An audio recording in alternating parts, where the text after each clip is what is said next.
Bismillahirrahmanirrahim. Assalamualaikum warahmatullahi wabarakatuh. Alhamdulillah, nahmaduhu wa nasta'inuhu wa nastaghfiruh. A'udzu billahi min shururi anfusina wa min sayyiati a'malina. May yahdihillahu fala mudilla lahu wa may yudlil fala hadiya lahu. Asyhadu an la ilaha illallah wahdahu la syarika lahu wa asyhadu anna Muhammadan abduhu wa rasuluhu sallallahu alaihi wa alihi washabbihi ومن تبعهم بإحسان إلى يوم الدين أما بعد فإن أصدق الحديث كتاب الله خير الهدي هدي محمد صلى الله عليه وآله وسلم وشر الأمور محدثاتها فإن كل محدثة بدعة وكل بدعة ضلالة وكل ضلالة في النار وأشهد الإخوان وأخواتي في الله أعزني الله وإياكم رحمني ورحمكم الله. Pada pagi hari ini kita akan lanjutkan dari pembahasan kita mengkaji dari ringkasan Ta'zim al-Ilm, karya yang kita ambil dari buku Ta'zimul Ilm karya Syekh Shalih bin Abdullah Al-Utsaimin hafizahullah taala. Nah, kita telah masuk di Al-Maqit yang kelima. Sudah kita terangkan 4 dari prinsip dalam mempelajari ilmu agama. Yang terakhir sudah kita baca, yaitu tentang masalah sarful himmati fihi ila ilmi al-Qur'ani was sunnah, yaitu mengerahkan tekad, himmah itu cita-cita, tekad dalam ilmu, terkhususin dalam masalah ilmu Al-Quran dan ilmu sunnah. Ya, itulah dari inti ilmu agama. Karena seluruh ilmu agama kembalinya kepada Al-Quran dan Sunnah Rasulullah Sallallahu Alaihi Wasallam. Ini sudah kita terangkan ya di Al-Maqit yang keempat.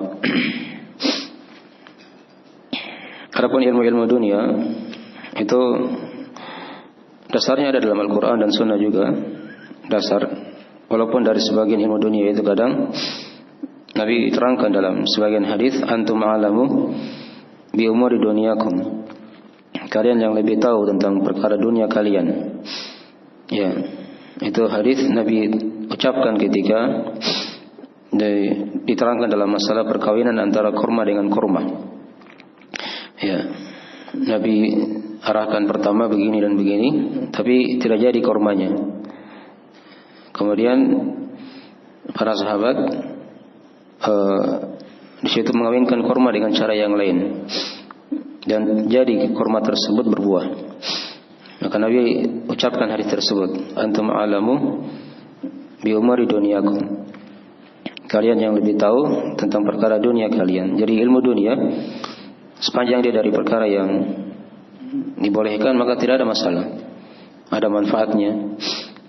Yang dijaga saja di situ sepanjang dia tidak masuk dari ilmu-ilmu yang dilarang dalam masalah ini ya.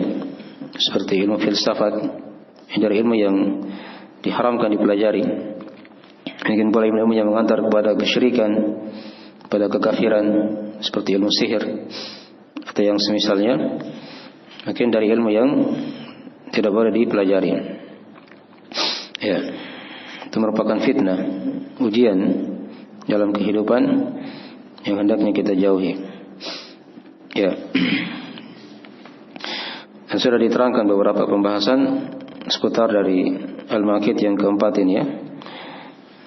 Yang pokoknya tadi seorang dia mengetahui dasar pijakan dalam masalah ini ya. Dan adalah ayat yang sudah kita bacakan, fastamsik billadzi uhiya ilaika innaka ala siratim mustaqim. Maka berpegang teguhlah engkau Muhammad pada apa yang diwahyukan kepadamu. Sesungguhnya engkau berada di atas jalan yang lurus. Ini surah Az-Zukhruf ya, ayat 43. Nah, yang diwahyukan oleh Nabi SAW itu kan adalah Al-Quran dan Sunnah. Itu yang diterangkannya oleh para ulama, yang seorang wajib berpegang teguh dengannya. Nah, baik. Mungkin pula hadis yang sudah kita baca dari riwayat Imam Malik, di mana kata Nabi sallallahu alaihi wasallam, taraktu fikum amrayni lan tadillu ba'dahuma ma in tamassaktum bihima kitaballahi wa sunnati. Tinggalkan kalian dua perkara di mana kalian tidak akan tersesat dengan berpegang teguh dengan dua perkara itu, ya, yaitu kitab Allah dan sunnahku. Nah, jadi dari dasar pijakannya sudah diterangkan di Al-Maqit yang keempat. Ya.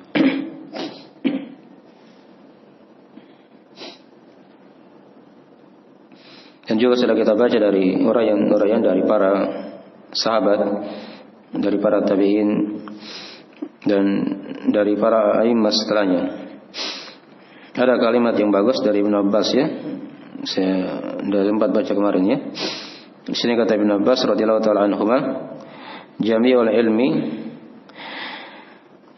fil Qur'an, lakin taqassuru anhu afhamur rijal." Ya. Kata beliau, seluruh ilmu itu ada dalam Al-Qur'anul Karim. Ada dalam Al-Qur'an. Tapi ya, pemahaman daripada lelaki itu sangat pendek padanya.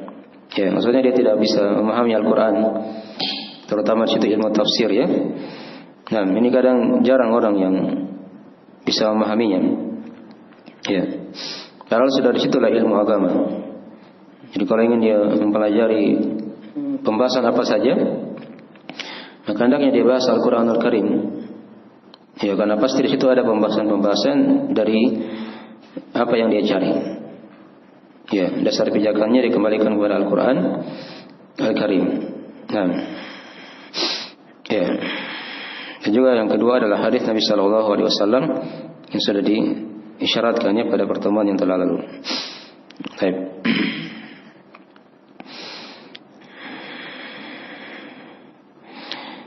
Ya, sekarang kita masuk di Al-Maqit yang kelima. Dan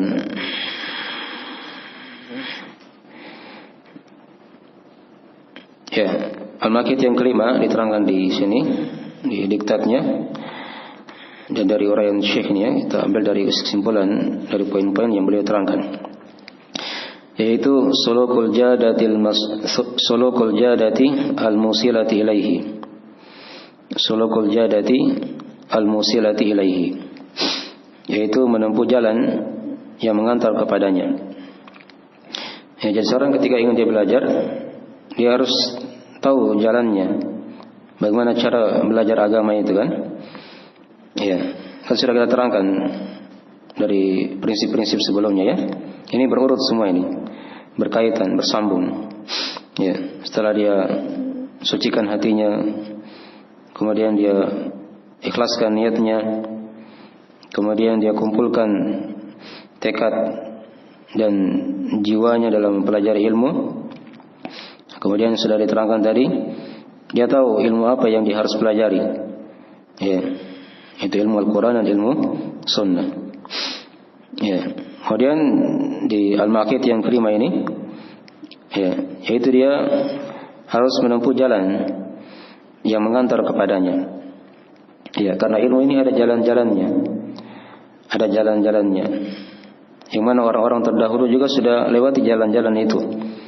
Ya, kita tidak diperintah, tidak dibebankan untuk membuat jalan baru dalam belajar. Sudah ada, ya, ribuan manusia atau jutaan dari para ulama yang sudah sampai ke situ, melewati jalan-jalan tersebut. Nah, jadi itu yang hendaknya kita tahu sekarang, ya, apa metode atau jalan yang kita akan lewati dalam mempelajari ilmu agama Allah Subhanahu wa taala. Ya. Sulukul jadati al-musilati ilaihi, itu menempuh jalan yang mengantar kepadanya. Nah, ya, di sini beliau akan terangkan kepada kita ada beberapa pembahasan. Yang pertama dari asal pijakan dalam masalah ini yang perlu kita ketahui, ya, itu ayat di surah Al-Baqarah ayat 189. Ya. Ayat di surah Al-Baqarah ayat 189. Di sana Allah Ta'ala berfirman, waqtul buyuta min abwabiha. Datangilah rumah itu lewat pintu-pintunya. Ya. Datangilah rumah dengan melewati apa? pintu-pintunya. Nah, ini dari isyarat ya. Dalam ilmu juga seperti itu. Seorang kalau ingin masuk rumah kan dia lewat pintu. Ya, nah mungkin dia lewat plafon atau lewat jendela misalnya kan, itu akan susah nanti. Jadi kalau dia lewat pintu akan gampang dia masuk ke rumah tersebut. Jadi demikian pula ilmu, ada jalan-jalannya yang kapan dia lewati jalan tersebut akan mudah dia pelajari, akan mudah dia berjalan sampai ke dalam ilmu itu. Baik. Mungkin di antara pijakan dalam masalah ini ya. Dan juga ini dari hal yang telah kita maklumi dalam perkara dunia juga kan seperti itu. Nanti akan diterangkannya oleh penulis di sini ya, dari isyarat dalam masalah ini. Saya bisa baca aja dari makna perkataan penulis di sini ya. Adapun kalau ada kalam ulama kita baca dari teks dari kalam ulama tersebut. Nah, dan ini bentuknya ringkasan dari pembahasan yang kita kaji. Ya. Boleh terangkan di sini ya, setiap dari apa yang dicari itu kan punya jalan yang mengantar ke sana. Nah, oleh karena siapa yang menempuh jalannya, maka dia akan dapatkan perkara itu. Siapa yang berpaling dari jalan tersebut, ya, dia tidak menempuhnya, mungkin dia jalan di tempat yang lain, maka dia tidak akan dapatkan dari apa yang dia cari. Dari apa yang dia cari. Nah, baik. Di sini ada beliau bawakan perkataan dari salah seorang a'immah di abad yang ke-6, yaitu dari perkataan Burhanuddin Az-Zarnuji rahimahullah taala. Ya, dalam kitab beliau Ta'lim al-Muta'allim, Ta'limul Muta'allim. Baik. Kata beliau rahimahullah taala, wa kullu man akhta'a at-tariqa dhal wa la yanalul maqsud qal aw jal. Kata Burhanuddin ya Az-Zarnuji rahimahullah taala, nah, beliau dari salah seorang ulama yang ada di Turkistan ya. Yang mungkin sekarang dari daerah Turki. Ya. Dari salah seorang dari ulama ahli sunnah yang hidup di abad yang wafat di tahun 591 Hijriah. Ya, mungkin di abad-abad ke-6 tentunya ya, di abad-abad ke-6 Hijriah. Kata beliau rahimahullah taala, wa kullu man akhta'a at-tariq dhal. Ya, setiap yang salah jalan itu pasti dia akan tersesat. Ya, wala yanalul maqsud, dan dia tidak akan mendapatkan dari maksud itu. Nah, ya, sedikit ataupun banyak. Ya, sedikit ataupun banyak. Ya, sama kan orang kalau mau kemana, terserah dia mau tunjuk daerah apa saja begitu kan. Mau kemana? Dia ingin ke Mekah misalnya, tapi dia tempuh jalan yang selain ke Mekah, misalnya kan, maka dia tidak akan sampai ke Mekah. Ya, dia tidak akan sampai ke Mekah. Itu kan dimaklum ya. Nah, secara kehidupan dunia kita atau hal yang dipahami dalam akal manusia. Ya.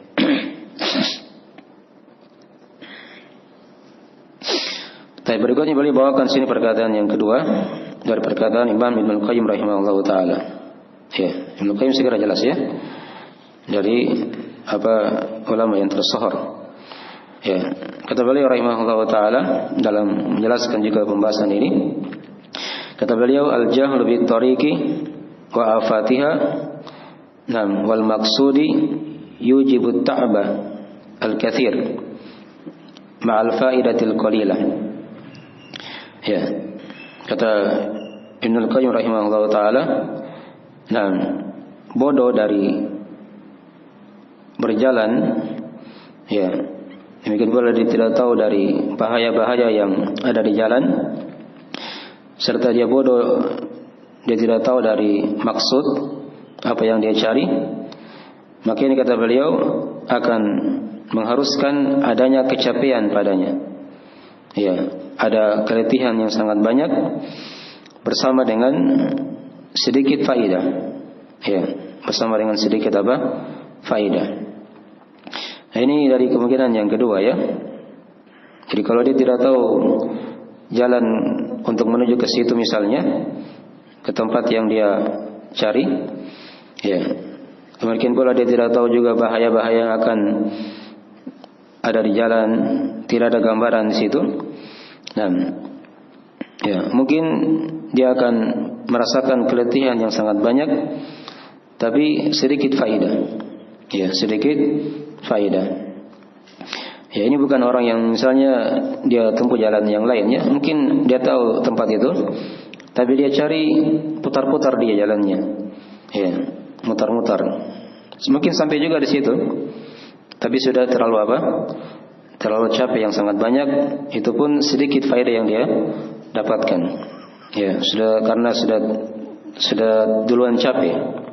Begitu ya, baru sampai ke tempat itu misalnya, atau sesuatu yang dia tuju. Ya. Jadi ini dua kemungkinan ya. Orang yang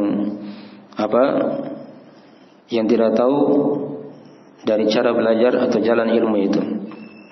Mungkin yang pertama tadi yang diterangkan oleh Az-Zarjuni tadi itu rahimahullah, mungkin dia tidak tahu jalannya, dia tidak akan sampai kan? Ya. Atau yang kedua mungkin dia tahu jalannya, dia tahu tempat itu, tapi dia mungkin putar di jalur yang lain, ya, sehingga jalannya sangat jauh sekali.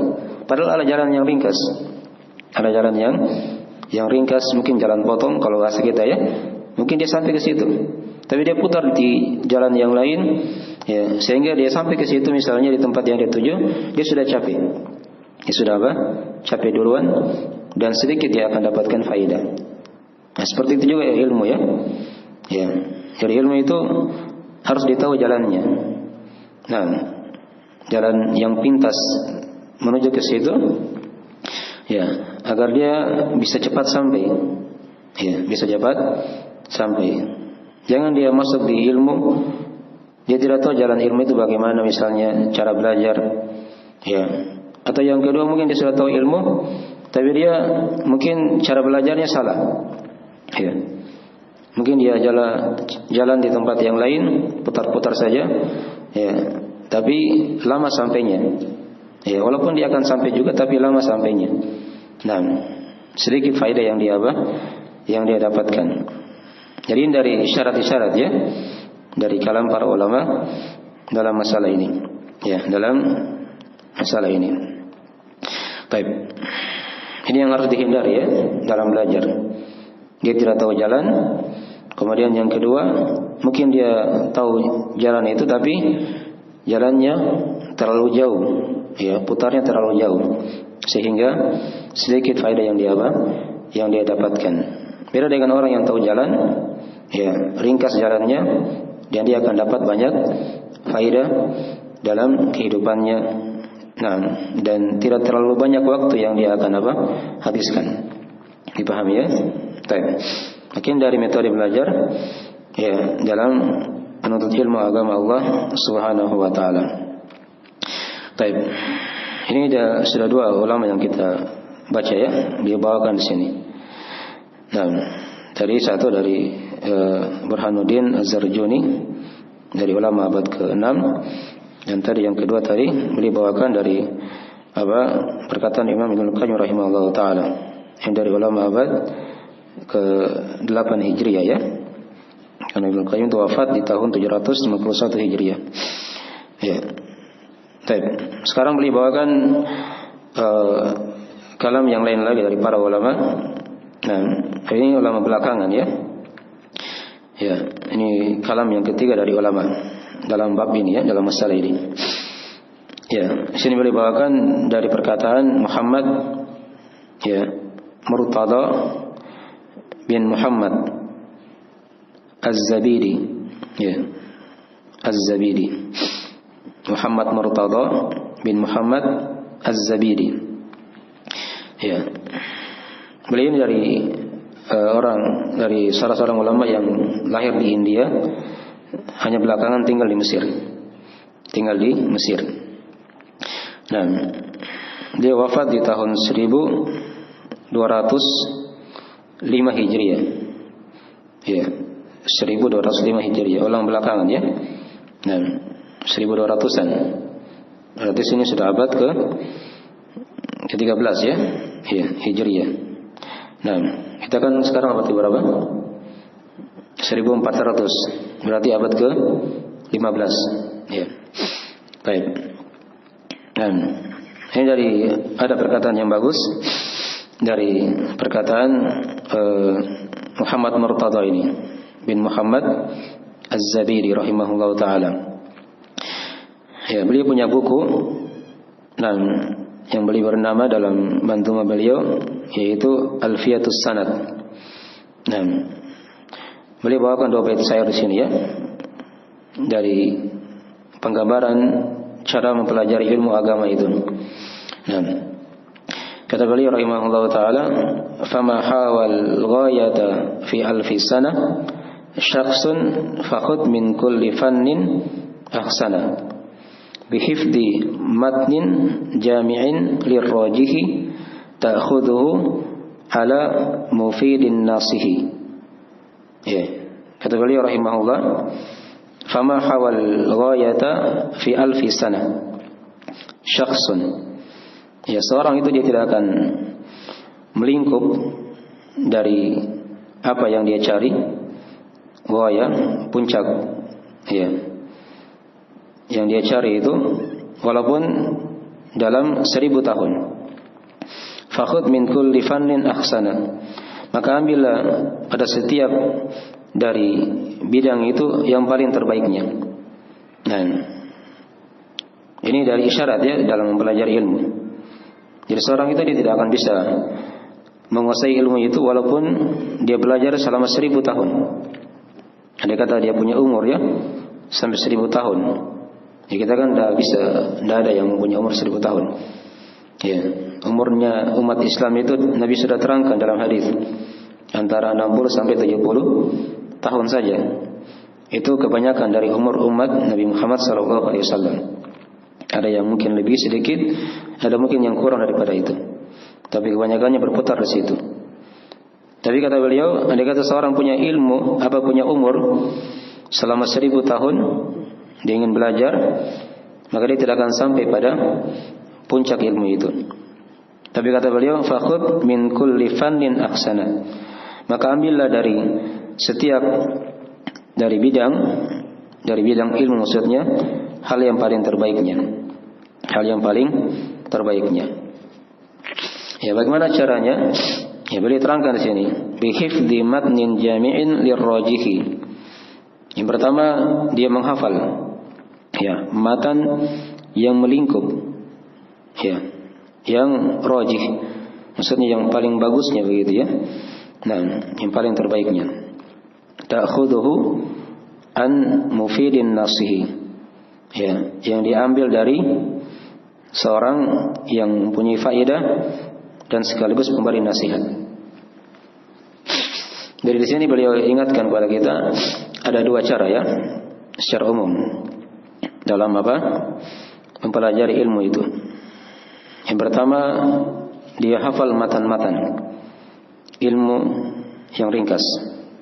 Ya. Kemudian yang kedua, dia punya guru. Ya, ta'khudhuhu. Ya, diterangkan sini sifat gurunya itu kan. Gurunya itu adalah orang yang mempunyai faedah, dia ahli dalam bidangnya dalam mengajarkan ilmu itu, dan dia adalah seorang pemberi nasihat. Ya, ini akan diuraikan ya oleh Syekh di sini ya. Nah, jadi yang pertama kita lihat dulu dari metode belajar, dia caranya menghafalkan ilmu itu. Ya, dihafalkan ilmu. Ini dari cara yang paling ringkas dalam untuk mendapatkan ilmu itu. Ya. Jalannya seperti itu. Yang pertama dia menghafal. Dan matan yang paling bagus itu Al-Qur'anul Karim. Itu matan ilmu yang paling bagus. Kan sudah kita terangkan di markit yang keempat kan. Ya, diarahkan himmahnya itu tekad cita-citanya untuk mempelajari Al-Quran dan Sunnah. Itu matan yang paling bagus. Itu matan ilmu, yaitu Al-Quranul Karim. Ya. Dan sudah kita isyaratkan juga sebelumnya ya, bagaimana cara menghafal Al-Quran itu kan. Jangan langsung hafal surah Al-Baqarah ya, tapi dia hafal surah-surah pendek dulu ya. Kalau dibahasakan yang bahasa yang lain, surah-surah yang mufassal, yang ringkas. Itu di belakang-belakang ya, 5 juz belakang itu usahakan dihafal. Dari juz 30, 29, 28, 27 dan 26 ya. Karena kata para ulama, kandungan Al-Quran itu berkumpul di surah Al-Mufassal ya, di surah Al-Mufassal, di surah-surah ringkas itu kandungan dari surah-surah yang lain yang panjang. Nah, surah-surah yang lain yang panjang ya, itu yang dia hafalkan, dia mutkinkan dulu. Itu cara menghafal ya. Jadi kalau dia sudah selesai itu surah-surah Mufassal ya, terserah dia mulai dari awal, misalnya dari surah Al-Baqarah ya, begitu sampai ke atas, maka tidak ada masalah. Tapi intinya dia mutkinkan dulu surah-surah Mufassal. Nah, dari juz 30 kemudian naik lagi juz 29, lancar 28, 27, 26 ya. Surah Mufassal itu kan diterangkan oleh para ulama dari surah Qaf. Dari surah Qaf, di surah Qaf ini kan dia akhir dari juz 26 kalau di Al-Quran ya, sampai surah An-Nas. Itu surah Mufassal namanya. Itu pun dibagi 3 juga lagi oleh para ulama. Ada Mufassal yang panjang, ada Mufassal yang pertengahan, ada Mufassal yang ringkas ya. Kalau Mufassal yang panjang itu kan tadi dari surah Qaf sampai akhir juz 29. Itu surah apa? Al-Mursalat. Itu Mufassal yang panjang ya. Tapi dia walaupun panjang namanya, tapi tetap ringkas ya, tidak terlalu banyak surahnya. Paling banyak itu 2 lembar ya. Ada yang 1 lembar setengah, ada yang 1 lembar saja, ada yang kurang daripada itu. Itu Mufassal yang dikatakan yang panjang ya. Yang kedua ada Mufassal yang pertengahan. Itulah dari surah An-Naba mulai masuk juz 30 ya, sampai surah Al-Lail pertengahan juz 30 ya. Wal-laili idza yaghsha. Ini Mufassal yang pertengahan. Ada Mufassal yang pendek dari surah Ad-Duha setelah Al-Lail tadi kan, sampai surah An-Nas ya. Jadi begitu cara menghafal. Dia hafal dulu dari surah Ad-Duha misalnya sampai An-Nas, dia mutkinkan, dibiasakan dulu menghafal begitu ya. Dia latih dirinya menghafal ya, surah-surah pendek. Naik lagi An-Naba sampai Al-Lail. Setelah itu dia naik lagi setelahnya di surah Mufassal yang panjang. Dia cicil pelan-pelan. Baik, itu dari cara menghafal ya, menghafal matan Al-Quran itu dari matan yang paling bagus. Dan juga sudah kita baca juga mungkin ya sebagian dari biografi para ulama seperti itu ya, cara mereka belajar ya. Ulama itu kan seperti itu. Kalau memang mereka kenal ilmu dari kecil, itu biasanya mereka hafal Quran dulu ya, hafal hadis, baru belajar ilmu-ilmu yang lain ya. Itu kalau model yang pertama ya, yang dia kenal ilmu semenjak kecil. Ada yang arahkan dia misalnya dari orang tuanya atau dari pamannya atau dari gurunya, kalau dia diarahkan ke sekolah yang bagus. Nah itu biasanya bagus. Seperti itu ya. Dia hafal Quran seluruhnya ya, baru dia hafal hadis-hadis ya, baru dia belajar ilmu-ilmu yang lain. Tapi kadang ada juga sebagian ulama yang dia belajar, dan ini kebanyakan dari para sahabat ya. Ya, mereka kadang masuk Islam sudah dewasa. Ya. Ada yang masuk Islam sudah punya keluarga. Ya. Ini bagaimana cara belajarnya? Nah, dia harus pacu dirinya di situ. Dia bagi waktunya hafalan ada, dan juga dia belajar ilmu-ilmu yang lain. Nah, itu model yang kedua dari orang yang mengenal hidayah mungkin di waktu dewasa. Mungkin di waktu kecil dia tidak tahu apa itu ilmu misalnya kan. Nanti dia dewasa baru dikenal ilmu. Itu kebanyakan dari kita. Tapi kadang kalau anak-anak yang mungkin dia punya orang tua yang bagus, yang sudah kenal ilmu, nah diarahkan kayak tadi. Nah, di waktu kecil dia fokus saja di hafalan Al-Quran. Ya, walaupun dia tidak tahu artinya apa Al-Quran itu, tapi dia hafal saja kata per kata dari Al-Quran itu, surah-surahnya. Ya. Setelah dia pindah di hafalan hadis, ya, ini lagi model yang lain lagi, atau bidang atau matan yang lain lagi ya kalau di hadis. Baik. Jadi itu secara global ya, dari matan yang paling bagus yaitu Al-Qur'anul Karim. Kemudian yang kedua matan hadis. Ya. Dan Al-Quran hadis ini kan pondasi kita yang sudah diterangkan. Bagaimana cara hafal hadis? Ya, hadis itu kalau dia ingin masuk di hafalan hadis, jangan langsung dihafal Sahih Bukhari, ya, atau Sahih Muslim. Itu kan panjang. Tapi dia hafal dulu hadis-hadis yang ringkas. Misalnya kalau yang sudah muhtamat itu yang sering dipakai, yaitu hadis Arba'in Nawawiyah. Misalnya Al-Arba'in An-Nawawiyah. Ini isinya hanya 42 hadis. Ya, sebagian ulama seperti Ibnu Rajab menambah 8 hadis lagi sehingga sampai 50. Ya, 50 hadis. Ini yang dikasih mutkin dulu, hadis-hadis di Arba'in An-Nawawiyah. Ya, ini cara hafal hadis ya. Kalau tadi kan sudah diterangkan cara hafal Quran. Sekarang yang kedua cara hafal hadis. Ya. Dia sudah mutkin di Arba'in Nawawiyah, dia naik lagi sedikit, dia hafal Umdatul Ahkam. Ini agak lumayan banyak, ada ratusan, tapi tidak sampai 500 ya. Ya, di bawahnya itu hadis-hadis dalam Umdatul Ahkam. Nah, itu dia hadis-hadis di bidang fikih ya, dari taharah, salat begitu ya, dan seterusnya. Nah, kalau dia sudah mutkin di Umdatul Ahkam, ya, dia naik lagi di matan yang lebih tinggi lagi, yaitu Bulughul Maram. Ya, ini juga dari buku fikih, tapi dia lebih luas, lebih 1000 hadis hadisnya ya. Ya, bertahap begitu kan, meningkat.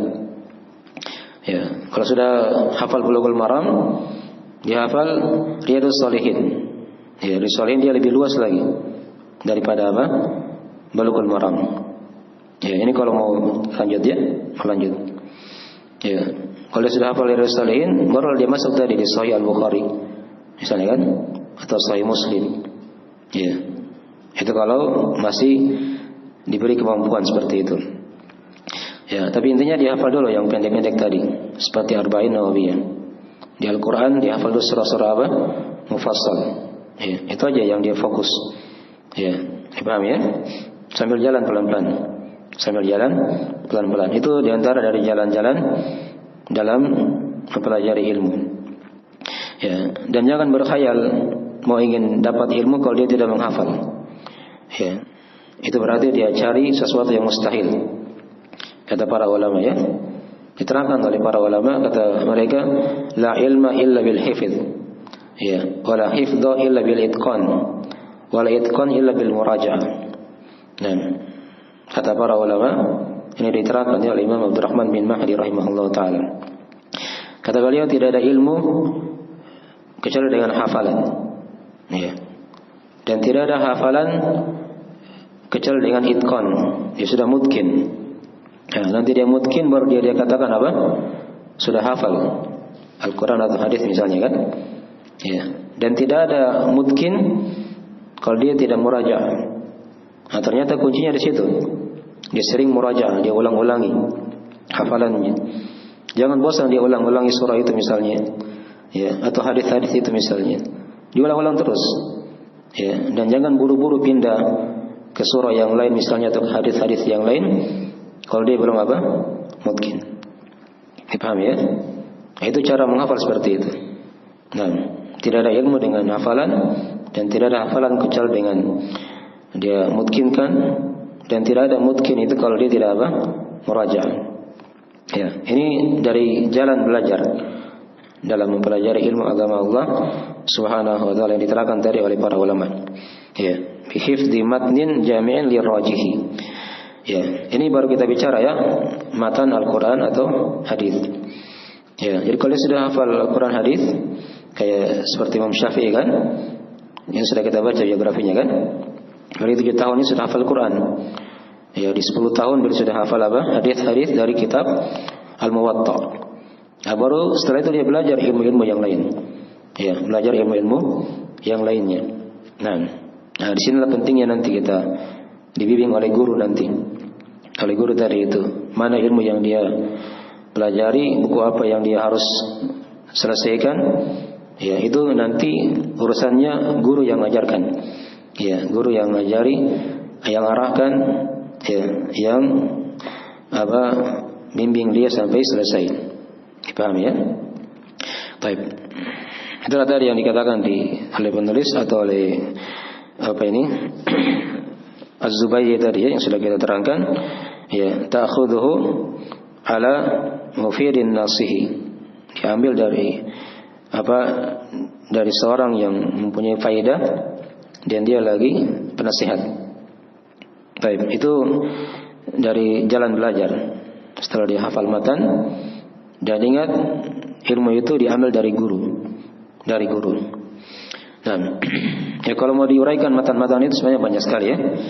Dan nanti metode kita di sini di pelajaran ahad ini itu seperti itu nanti modelnya. Kita baca dari buku-buku yang merupakan dari buku-buku yang standar di situ ya, yang rujukan patokan dalam ilmu itu di setiap bidangnya. Ya, di setiap bidangnya. Nah, ya, mungkin ini kan pengantar sebenarnya ini. Yang 20 prinsip ini pengantar saja agar seorang tahu bagaimana cara belajar. Ya, nanti setelah buku ini ada, kita masuk di buku-buku para ulama yang lebih tinggi daripada ini, yang lebih tua, yang lebih dahulu meninggal, gitu ya, agar seorang itu bisa tahu cara belajarnya. Dan ya, itu dari tahap ya dalam belajar. Dan dia usahakan menghafal. Kalau dia tidak bisa menghafal, dia latih dirinya menghafal. Ya, hafalan itu kan ada dua macam. Ada yang dilatih, dan ada yang memang dia tabiatnya memang orang dia memang mudah menghafal. Ya, tapi dilatih ya. Itu kan ada pepatah Indonesia kan? Apa pepatah Indonesia itu? Ala bisa karena biasa. Dia bisa karena dia telah biasakan dirinya. Dia sudah biasakan dirinya. Itu ada yang sudah diterangkan ya. Bagaimana cara hafal Quran, dimulai dari surah-surah yang pendek. Hafal hadis juga seperti itu, dari hadis-hadis yang pendek. Ya, meningkat sedikit demi sedikit dalam belajarnya. Ya, kalau di buku-buku yang akan dipelajari nanti akan ada ya. Nanti ada bidang-bidangnya. Mungkin sudah ada gambarannya. Yang disebar juga di grup itu kan ada bidang-bidang ilmu yang sudah kita rencanakan. Nah, dari akidah, dari fikih, ya, dari apalagi misalnya bahasa. Nah, dari usul-usul itu yang sudah disyaratkan juga ya. Dari usul fikih, usul tafsir. Nah, kemudian ada mustalahul hadis misalnya kan.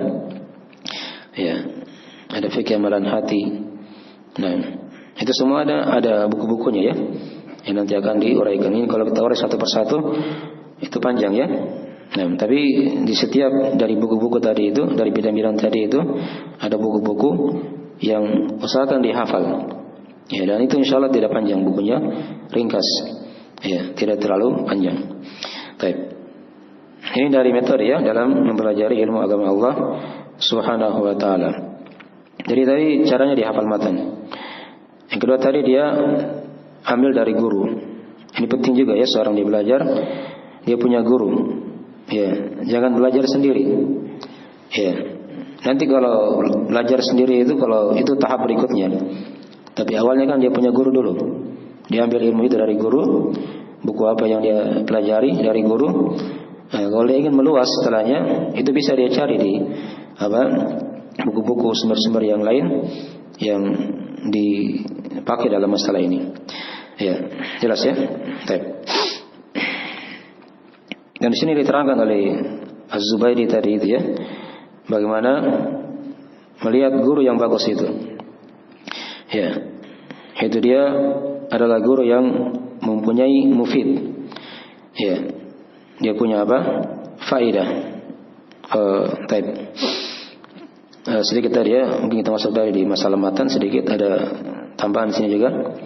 Ya, matan yang melingkup dan dia rajih. Ini ada isyarat juga ya kata para ulama. Kalau ingin hafal ilmu itu dia cari memang buku-buku yang mu'tamad di situ ya. Yang orang sudah dari dulu pakai buku itu.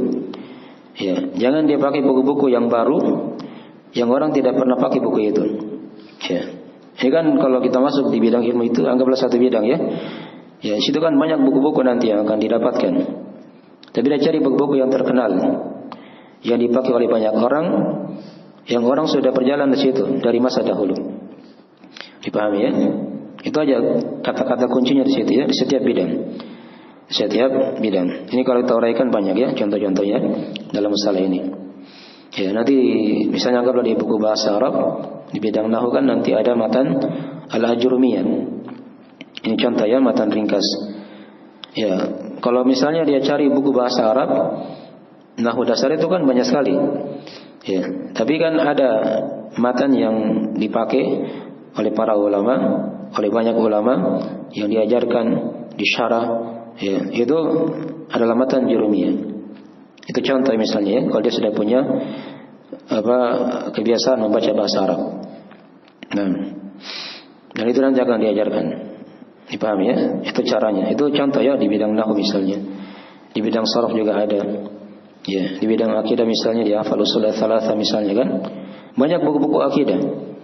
Tapi kalau dia ingin cari buku yang orang sudah pelajari banyak di situ, banyak disyarah oleh para ulama, banyak dijalani, itu yang paling bagus. Ya, paham ya? Dasar-dasarnya. Ada kaidah arba'ah, 4 kaidah itu kan. Ada kitab tauhid. Ya, itu contoh-contoh ya dari buku-buku dasar dalam akidah misalnya. Ya, dan itu ada matan-matan nanti akan disyaratkan nanti insyaallah taala. Ini panjangnya kalau kita cerita masalah tiap-tiap bilang itu ada buku-bukunya. Baik. Nah. Jadi tadi dia cari memang buku yang rajih. Itu caranya ya. Dia hafal matan yang rajih, yang jami' dan rajih, yang melingkup dan dia itu apa? Rajih, yang banyak orang pakai di situ. Yang mu'tamad, yang dijadikan patokan, sandaran. Ya, orang sudah berjalan di situ banyak mengambilnya. Jangan dicari buku-buku yang jarang dipakai. Ya, dipelajari buku-buku yang jarang dipakai, dihafal buku-buku yang jarang dipakai. Ini dihindari ya. Tapi dia pakai yang memang di situ orang sudah berjalan. Sudah jutaan manusia masuk di situ menempuhnya. Dipahami ya? Baik. Itu cara menghafal ya.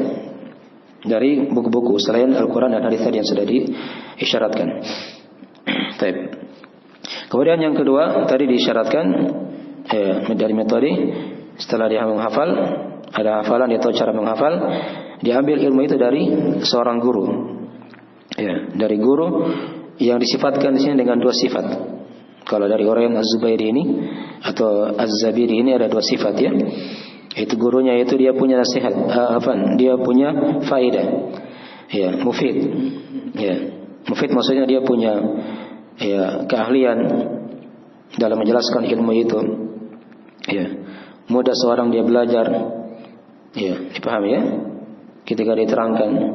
Karena kadang ada orang yang mungkin dia sudah belajar ilmu, tapi ketika dia ingin jelaskan kepada orang lain, mungkin dia tidak tahu cara menjelaskannya.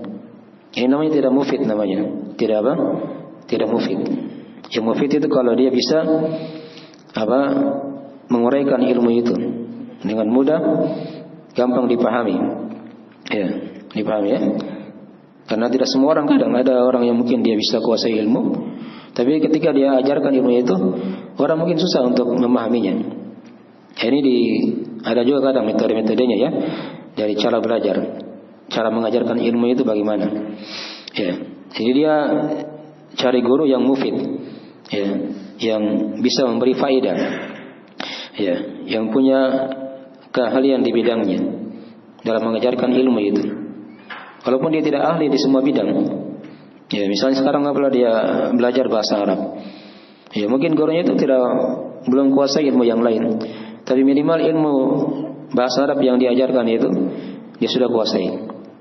Ya, dia sudah kuasai. Dia ahli di situ, dia bisa berikan faedah kepada orang yang belajar kepadanya. Dipahami ya? Ini cara belajar, memilih guru. Ya, guru yang mufid. Kemudian yang kedua tadi dikatakan oleh Az-Zabiri rahimahullah taala, yaitu gurunya itu nasih. Ya. Dia disifatkan pemberi nasihat. Ya, pemberi nasihat. Nah, kalau di sini Syekh menjelaskan orang yang bisa memberi nasihat itu ketika dia punya keadaan yang baik, punya kondisi yang baik dari akidahnya misalnya, ya, dari metode beragamanya. Ini diperiksa juga ya. Ya, jangan sembarang belajar kepada guru yang mungkin akidahnya rusak. Itu tidak boleh kita belajar sama dia. Ya, ini namanya guru yang tidak nasih. Ya, ketika mungkin dia pelaku kesyirikan, ya, atau masuk dalam pengajarannya khurafat, ya, banyak tahayul, tidak boleh dia belajar sama itu, orang seperti itu. Atau mungkin jalannya guru itu dia tidak lurus secara metode beragamanya, ya, mungkin dia bukan orang yang di atas sunnah. Dipahami ya? Ini juga tidak boleh kita belajar kepadanya. Ini juga tidak nasih namanya. Ya, mungkin dia ahlul bid'ah atau pengikut orang-orang yang berpemahaman yang menyimpang. Ya, maka tidak boleh kita mempelajari ilmu dari orang seperti itu. Dia harus punya manhaj yang lurus, akidah yang selamat, manhaj yang lurus. Ini orang yang nasih namanya. Ya, dan dia pemberi nasihat. Dari kata asal nasihat itu kan memberi nasihat. Disampaikan ilmu itu memang tulus untuk kebaikan si murid, ya. Bukan agar si murid itu ikut sama dia misalnya kan, jadi pengikutnya. Ya, kalau misalnya dia orang politik jadi pengikut partainya dan seterusnya, diharapkan dunia di situ ya. Dipahami ya? Dia memang tulus ya dalam menyampaikan ilmu itu. Jadi dari syarat-syarat ya diperhatikan dalam jalan-jalan dalam mempelajari ilmu agama itu. Nah, baik. Jadi seorang punya guru. Dan tadi sudah diterangkan bagaimana cara dia memilih guru itu. Ya, dia gurunya itu adalah guru yang bisa memberi faidah dan dia nasih, ya, pemberi nasihat. Yang sudah diterangkan tadi dari sifat-sifatnya. Ya, kalau disimpulkan itu bisa 4 sifat ya dari guru tadi. Nasih bisa berarti dia baik akidahnya, ya, akidahnya selamat. Nasih bisa juga lurus manhajnya.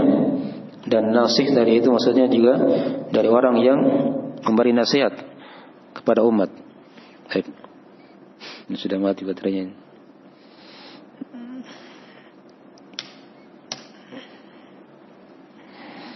Baik. Kayaknya mungkin itu dulu talimnya. Saya tidak bawa juga casnya ini. Baterai sudah lowbat. Ya.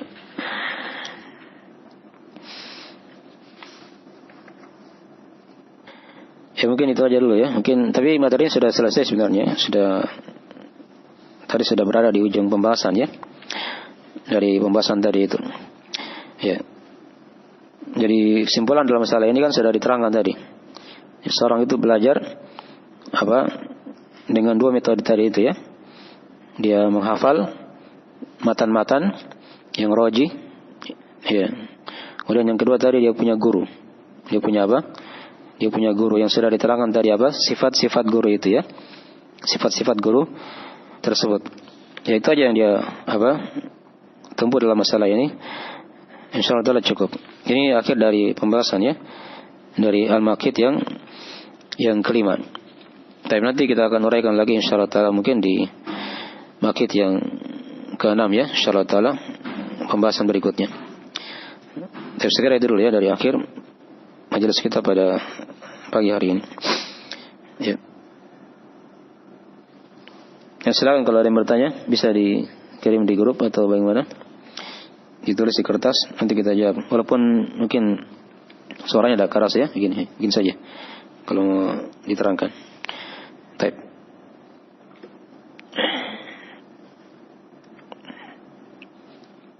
Kita akhiri majelisnya. Dan jika ada kurang mohon dimaafkan. Assalamualaikum warahmatullahi wabarakatuh.